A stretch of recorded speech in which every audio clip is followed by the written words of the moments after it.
Hey, fellow YouTubers, JJ the Trucker and my co-driver, Mr. Pumpkins, coming to you from Boise, Idaho. We are at the Peterbilt dealership here in Boise, Idaho. Why are we at the dealership in Boise? Well, look, I think you've seen it in some of my other videos, me mention it.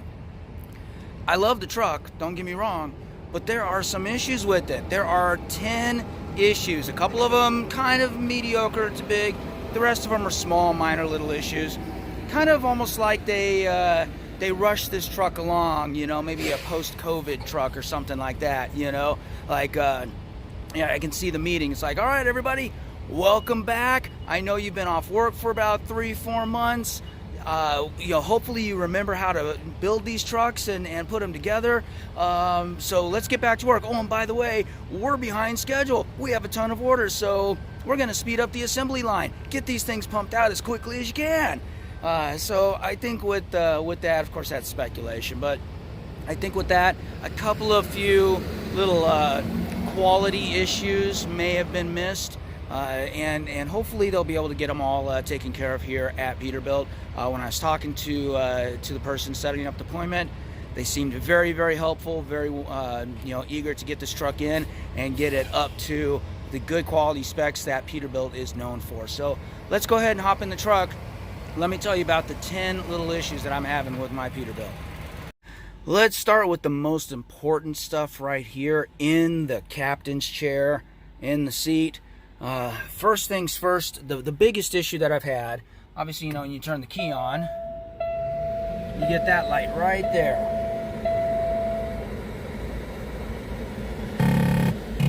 Alright? But it's supposed to go out, obviously. Well, there's been a couple times where it hasn't. That check engine light has stayed on.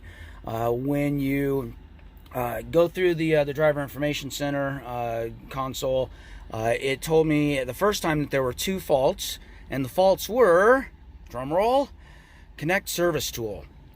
So it wouldn't tell me what the faults were, and there were 2 different faults there. Well, after about a day and a half of driving like that and starting and stopping the engine, that check engine light did go away, thank goodness. But then about a day later, it came back for about a half a day. This time with only 1 fault, and that fault, same thing, connect service tool. So yeah, I'd like to see what that was all about. That light went away. It's been about 3 days now without that light, so hopefully it was not a big deal, but I do want them to check that out. Issue number 2, my air conditioning. Yeah, it blows nice and cold normally. And by the way, speaking of air conditioning and fans compared to the Freightliner, this fan works so much better. It works like it's supposed to. So, man, that is awesome. However, the air conditioning has gone out twice. The first time I was able to power the truck off. These trucks do have a power switch where you can turn all the power off to them. I turned the power off for about 5 minutes. Turn it back on, air conditioning was working fine. So that means it's something electrical, not physical, most likely. I thought that resolved the issue, everything was fine. A couple days later, it went out again. I had just reset all my clocks, so I didn't really want to deal with that again. So I just let, you know, it was nice. It was cool weather. It wasn't really in need of the AC that bad. So I let it go overnight, and then the following morning it was working again. So interesting, but it has gone out twice on me. So I would definitely like them to take a look at that. And they said that it's probably just some kind of programming issue. They can take a look at that. All right. Number 3, the steering wheel. It's not a big deal, and at least it's not like the Freightliner where it's offset. I mean, this steering wheel is nice and centered. That part's good, but it's not straight either. It's, there we go, tilted. See, that should be straight, but it's tilted a little bit, you know, a couple degrees, 3 or 4 degrees maybe, to the right. Okay, now if I'm steering and I straighten it out like it should be, right about there, then I veer off to the left. So that's not good. Hopefully they can just, you know, undo it, straighten it out, tighten it back up, and that should not be an issue. Let's hope not. All right, number 4. This thing right here, this switch, multi-purpose switch, very convenient, has a lot of features, including the what I call the headlight permission switch. I don't know what the real name is on it, to be honest with you, but when a truck passes you, or they are in the process of passing you, you want to let them know when they're clear to come over. Okay? If your headlights are off, you want to flash your headlights on a couple times, and if your headlights are already on, you want to dim your headlights a couple of times. Well, this switch makes it convenient to do that. All you have to do is push down. Okay? Push down a couple times and it's done. You can see it was nice and smooth there, but sometimes it sticks. If you don't get it just right, it sticks, and yeah, it's, you know, do it too hard and boom, oh no, now my windshield wipers are on, etc., etc. It's just not smooth like everything else is. So I talked to them about that here at Peterbilt, and they said, yep, that's a known issue. They will take care of that. So good, looking forward to that. All right, let's see. Issue number 2, 3, 4, 5. This is issue number 5. The radio. So the radio, yeah, turn that on here. Turn the fan off. Yeah, of course it's going to take a while for that radio, and I've got that glare, man. Such glare right now. It's bright out there. So this radio is really, really nice. Got a lot of features. Oh my goodness, it's such a huge improvement over the Freightliner. Man, it's such a big improvement. But because it is this big improvement and it's all modern and everything, it's Android software. It is having a couple of issues. One, it keeps giving me this error about the launcher not responding.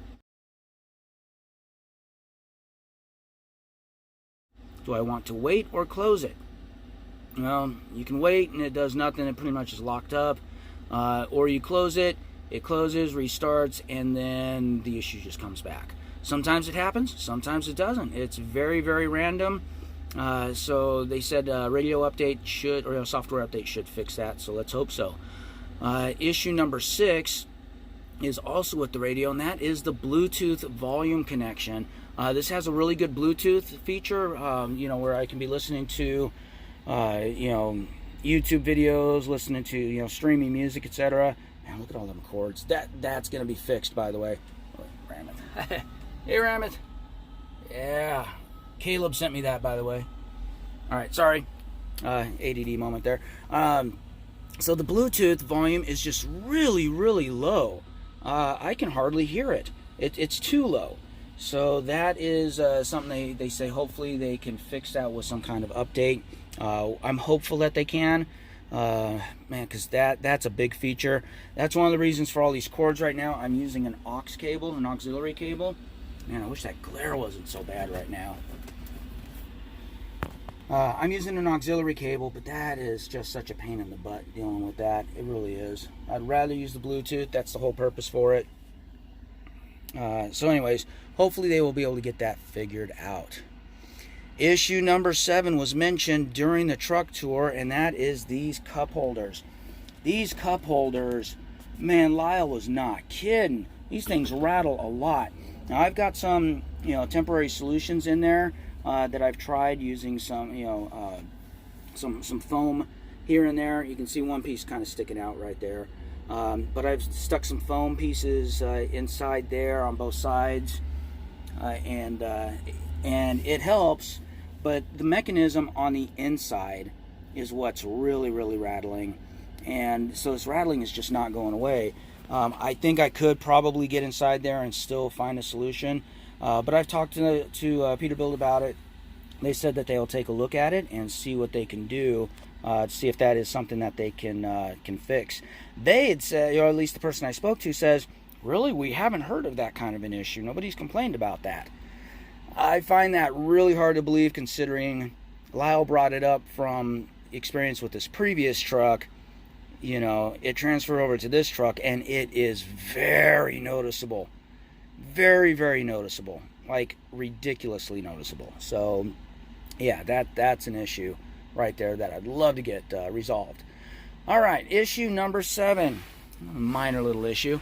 You know, these little things right here, these are really cool. Let me show you the one on this side here. Basically, you just push it, pops right out. and open it up. Okay, and that cleaning supplies, and of course my emergency response guidebook right there within hand's reach. And what it does is when that knob is pushed in, it locks this right here to where it will not open up. Now if that knob is pressed out, then this thing will open up.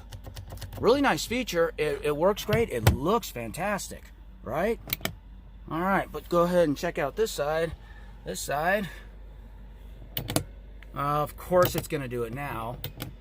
There we go. It sticks. It didn't pop. I have to, you know, it's just not smooth. Not a big deal. Really super minor. I could live with this. It's really not a big deal. But again, a little craftsmanship. You want it to work. It should work. All right.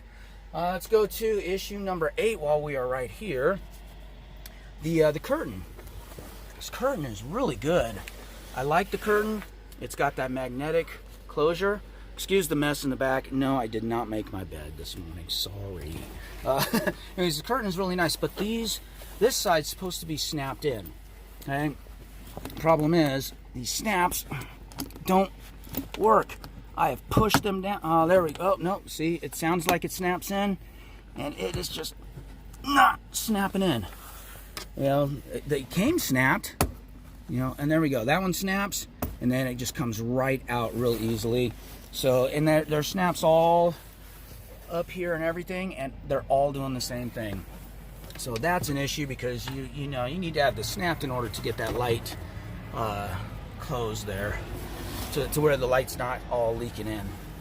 All right, and finally issue number 10, another minor issue right here. Along this control panel right here, we've got a few switches. We've got the night light switch. We've got the door lock switch. I love this feature. You have no idea how many times I've been in the Freightliner. I'm here, you know, getting ready to go to bed, and I'm like, oh shoot, I forgot to lock the doors. You got to get up, go through the curtains, lock the doors, come back. This one, boom, locks the passenger door, driver's door, and even this door here. So yeah, really convenient feature. And this button is to turn on the dome lights. These dome lights right there. But this button, sometimes it works, sometimes it doesn't, sometimes it sticks, sometimes it doesn't, and of course right now it's working perfectly every single time. But sometimes it'll stick into that position, it won't come out. Sometimes it takes me pushing that button 2, 3, 4 times before the lights will come on. It's working perfectly now. Of course it is, because I'm shooting the video and it knows better. So anyways, those are my 10 issues. We're going to head on into the dealership right now, talk to them, and see what they can do for us, all right? Stay tuned. We're back. All right, so I said let's head on in to the Peterbilt dealership and check everything out, see what's going on. But man, once I got in there, it was boom, boom, boom, boom, boom.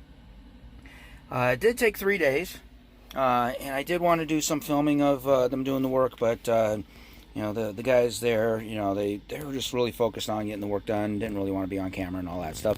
And then one of the guys, the main guy that I'm going to be talking about, his name's Bill, he was all good with it, but we just ran out of time, you know, so we did. I'm bummed I didn't get him on camera. That would have been great. But let's talk about this Peterbilt dealership. This is the Jackson Group Peterbilt on Federal Way in Boise, Idaho. And I don't think I've ever been happier with a dealership at all, ever. You know, nothing wrong with the Larson Group. They, you know, over in Salt Lake, or not Salt Lake, but over in Springfield, they're definitely very helpful. Don't get me wrong, but they're also really busy.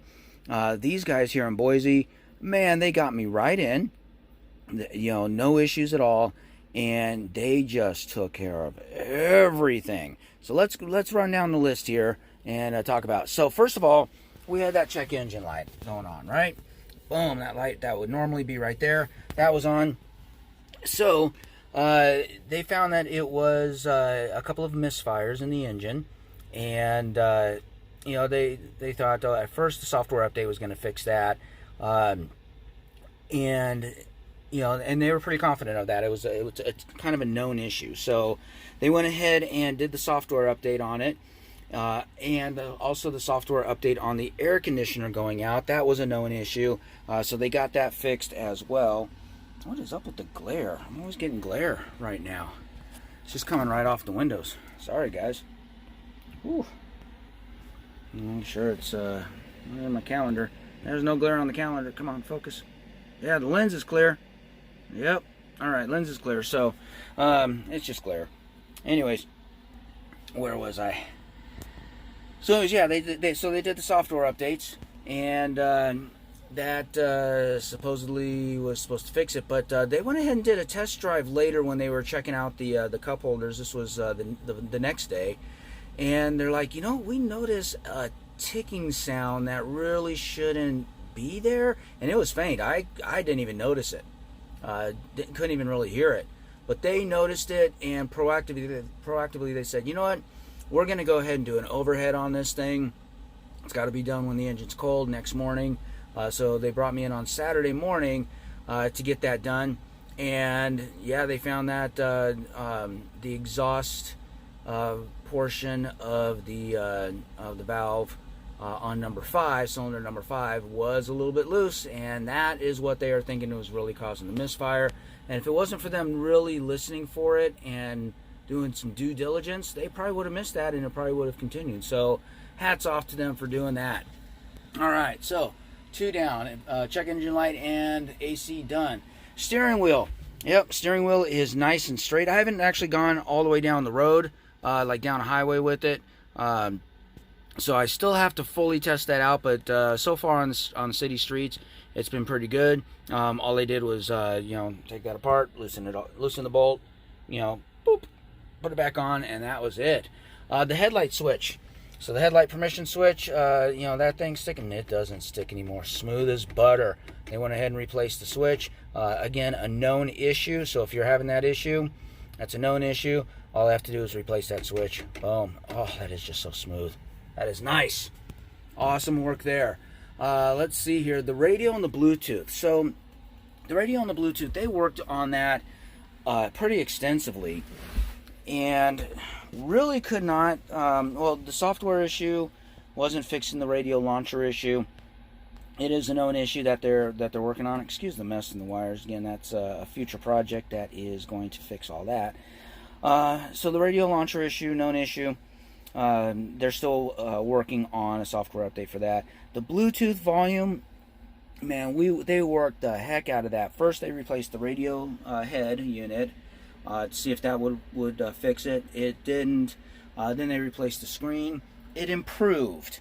It is a little improved, but it's still, nowhere near where it really should be. So, they did what they could on that. We're just going to have to wait for a software fix from Peterbilt to get that fixed as well. The cup holders, I didn't really expect them to be able to do anything with that. It's just a design flaw. It really is. These things rattle. But I've already started working on a solution for those. And I will post that on another video, because I know that is a big issue. These things just, they're rattling all over the place going down the road. So I do have a solution that I am working on. Once that is done, that will be a video all on its own for all you Peterbilt new owners that have these cup holders that are tired of that rattling. We will get that fixed, and it's a cheap solution too, cheap and easy. So stay tuned for that. Let's see, the snaps. Oh yeah, the snaps. So it turns out they just had to replace the curtain.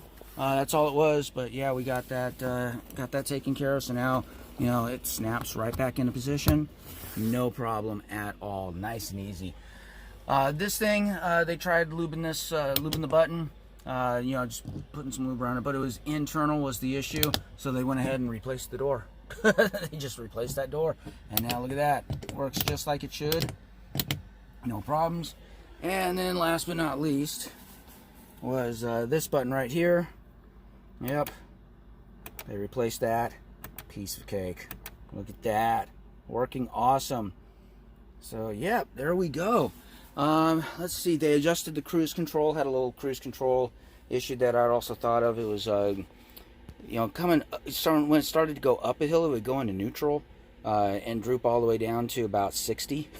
So they fixed that to where it doesn't do that anymore. That's just how it comes from the factory. That's pretty much standard. I didn't like that it does that, because now you're losing all your momentum from the bottom of the hill. You know, you gain some speed going down the hill, you start coming up, and it just keeps coasting in neutral all the way until about 61 before it kicks in and starts accelerating. Now you're accelerating at 61. So, you know, instead of taking that momentum from the bottom of the hill and keeping it going at 65. So now it should fix that. Should keep it going. I still have to test that out. And that's it. So yeah, so it came in with 10 issues. They ended up addressing 12 issues overall. 3 of the issues were unresolvable at this time, and that is the radio launcher issue, the Bluetooth volume. Those we are waiting for the updates, and the cup holders, they just are what they are, unfortunately. So this guy, Bill Godfrey, the service manager. So first of all, everybody there, Brandy is the person I worked with the most. She's the one in the service center that you know, took my phone call, set the appointment, coordinated everything. Those ones were, she was just absolutely fantastic. Very nice, very pleasant. Every single person in the shop that I worked with was fantastic. But you know, you usually don't really meet the service managers unless there's a problem or something like that. So I'm heading back up to the driver's lounge on day 1, and you know, walking by the service manager's office, and he calls me over. He goes, "Hey, you're the guy with the dragons on the truck, right? Are you JJ?" "Yeah, that's me." "Yeah, come on in. Let's chit chat." And he was so friendly. Man, this guy was just super friendly, and we talked about every single one of the issues. Not once did he make me feel like, "Oh, really? That's such a minor issue," or, you know, "You're being, you know, a little particular," which I know I am. I absolutely know I am, and I hear that a lot. Didn't hear that once from this guy. This guy was, you know, complete, total, "Yeah, you know, it's a new truck. It should be working perfectly for you. We're going to get this, you know, we're going to get everything fixed that we can." And man, he did everything that he could. And it wasn't just me. There was another guy that was in there with an older Model Pete. And this guy, you can tell he'd been driving for decades. Knew what he was doing. He had his mechanic's jumpsuit on. He was, you know, in there working with them. And he was doing some work that was kind of out of spec for Peterbilt. And instead of Bill saying, "Well, you know, Peterbilt's policy and blah, blah, blah is that we have to do it," none of that. None. It was, "Yeah, no problem. Well, you know, this is what Peterbilt says, but we're gonna work with you and make it to where you're happy. So, yeah, let's get out there and let's." And they, you know, he brought people in from the service center to work on a solution, to find a solution for this guy for some unusual issue that he was having. So, yeah, man, this guy was just absolutely fantastic, completely customer centric and focused. And I was thoroughly impressed with everybody there, completely you know, impressed with the experience that I had over there, and I'm happy. I am happy. So, all right, without further ado, I'm going to go ahead and wrap up this video. So, as you all know what to do, if you haven't subscribed yet, click on my face. That's it. That's all you got to do. Just click on my face. You'll subscribe. And be sure to check out one of my other videos if you haven't already. YouTube has selected one for you right up there in the corner. I'll talk to you all later. Bye-bye.